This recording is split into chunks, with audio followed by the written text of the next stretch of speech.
అమరావతి సమాచార లేఖను ఇప్పుడు వింటారు. ప్రకృతితో కలిసి అభివృద్ధే శాశ్వతమన్న ఉప ముఖ్యమంత్రి పవన్ కళ్యాణ్ సందేశం, భోగాపురం అల్లూరి సీతారామరాజు అంతర్జాతీయ విమానాశ్రయ ప్రారంభోత్సవ ఏర్పాట్లపై ముఖ్యమంత్రి చంద్రబాబు నాయుడు సమీక్ష, ఆక్వారంగానికి ఊతమిచ్చే అంశాలపై ముగ్గురు కేంద్ర మంత్రులకు ముఖ్యమంత్రి లేఖలు, రాజధాని అమరావతి నిర్మాణ పనుల్లో మరింత వేగం పెంచాలని అధికారులకు ముఖ్యమంత్రి ఇచ్చిన ఆదేశాలు తదితర అంశాలతో కూడిన జులై నెల అమరావతి సమాచార లేఖను ఇప్పుడు విందాం.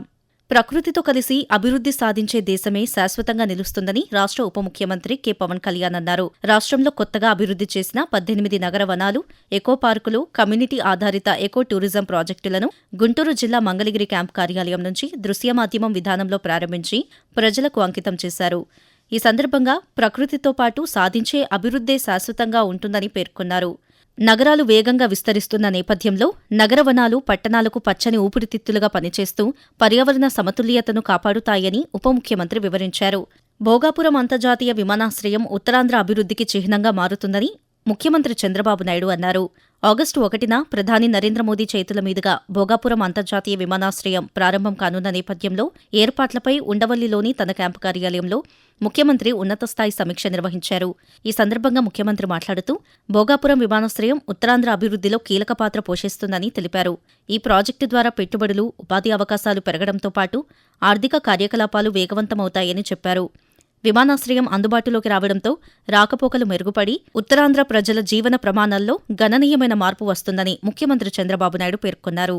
రొయ్యల పరిశ్రమను ఆదుకునేందుకు జన్యుపరంగా మార్పు చేసిన సోయాబీన్ మీల్ దిగుమతికి అనుమతి ఇవ్వాలని ముఖ్యమంత్రి నారా చంద్రబాబు నాయుడు కేంద్ర మత్స్య, పశుసంవర్ధక శాఖ మంత్రి రాజీవ్ రంజన్ సింగ్కు లేఖ రాశారు. సోయాబీన్ మీల్ ధరలు భారీగా పెరగడంతో రొయ్యల మేత తయారీ ఖర్చులు అధికమై రైతులు ఆర్థిక ఇబ్బందులు ఎదుర్కొంటున్నారని ఆయన పేర్కొన్నారు. దేశంలో రొయ్యల మేత కొరతను తగ్గించి ధరలను నియంత్రించేందుకు సోయాబీన్ మీల్ దిగుమతికి అనుమతి ఇవ్వాలని ముఖ్యమంత్రి కోరారు. మరోవైపు ఆంధ్రప్రదేశ్ ఆక్వారంగాన్ని రక్షించేలా చర్యలు తీసుకోవాలని కేంద్ర వాణిజ్య శాఖ మంత్రి పీయూష్ గోయల్కు కూడా ముఖ్యమంత్రి లేఖ రాశారు. ఆక్వాకల్చర్ రంగాన్ని ఆదుకునేందుకు ఆక్వా ఏరియేటర్లపై వస్తుసేవల పన్ను జీఎస్టీని 18% నుంచి 5%కి తగ్గించాలని ముఖ్యమంత్రి నారా చంద్రబాబు నాయుడు కేంద్ర ఆర్థిక శాఖ మంత్రి నిర్మలా సీతారామన్ను కోరారు. ఈ మేరకు ఆమెకు లేఖ రాశారు. భారత్ అమెరికా వాణిజ్య ఒప్పందం నేపథ్యంలో ఆక్వా ఎగుమతులపై ఉన్న సుంకాల విషయంలో నెలకొన్న అనిశ్చితిని తొలగించాలని కోరిన ముఖ్యమంత్రి ఆక్వా రైతులకు కిసాన్ క్రెడిట్ కార్డు ద్వారా 5 లక్షల వరకు వన్ టైం టాపప్ సౌకర్యం కల్పించాలని విజ్ఞప్తి చేశారు. ఆంధ్రప్రదేశ్ను భూ వివాదాల రహిత రాష్ట్రంగా తీర్చిదిద్దడమే ప్రభుత్వ లక్ష్యమని ముఖ్యమంత్రి నారా చంద్రబాబు నాయుడు తెలిపారు. భూ రికార్డులకు శాశ్వత భద్రత కల్పించే లక్ష్యంతో రూపొందించిన మీ భూమి బ్లాక్ చైన్ పైలట్ ప్రాజెక్టును అమరావతి సచివాలయం నుంచి దృశ్య మాధ్యమం విధానంలో ప్రారంభించారు.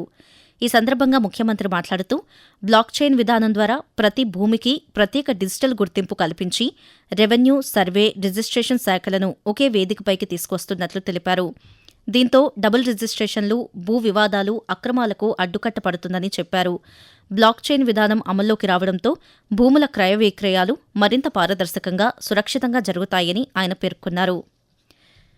రాష్ట్ర వ్యాప్తంగా చిత్తడి నేలల గుర్తింపు, పరిరక్షణ చర్యలను వేగవంతం చేయాలని ఉప ముఖ్యమంత్రి, అటవీ పర్యావరణ శాఖ మంత్రి కె పవన్ కళ్యాణ్ అధికారులను ఆదేశించారు. సుప్రీంకోర్టు ఆదేశాలకు అనుగుణంగా చిత్తడి నేలల సంరక్షణకు సమగ్ర కార్యాచరణ రూపొందించాలని సూచించారు. అనకాపల్లి జిల్లాలోని కొండకర్ల ఆవను పరిరక్షణ నిల్వ ప్రాంతంగా గుర్తించే ప్రక్రియపై గుంటూరు జిల్లా మంగళగిరిలోని క్యాంపు కార్యాలయం నుంచి సమావేశం నిర్వహించారు. జీవ వైవిధ్యానికి నిలయమైన కొండకర్ల ఆవను సమగ్రంగా సర్వే చేసి ఎకో టూరిజం అభివృద్ధి అవకాశాలను పరిశీలించాలని అధికారులను ఆదేశించారు. రాజధాని అమరావతి నిర్మాణ పనులు మరింత వేగంగా పూర్తి చేయాలని ముఖ్యమంత్రి నారా చంద్రబాబు నాయుడు అధికారులను ఆదేశించారు. వేగం, నాణ్యత, సమయపాలన లక్ష్యంగా పనులు చేపట్టాలని సూచించారు. అమరావతిలోని రాష్ట్ర సచివాలయంలో నిర్మాణ సంస్థల ప్రతినిధులతో నిర్వహించిన సమీక్షా సమావేశంలో ఆయన మాట్లాడారు.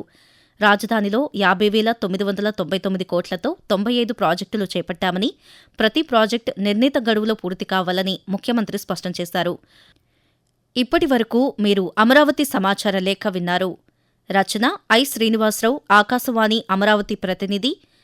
సమర్పణ ప్రాంతీయ వార్తా విభాగం, ఆకాశవాణి విజయవాడ కేంద్రం.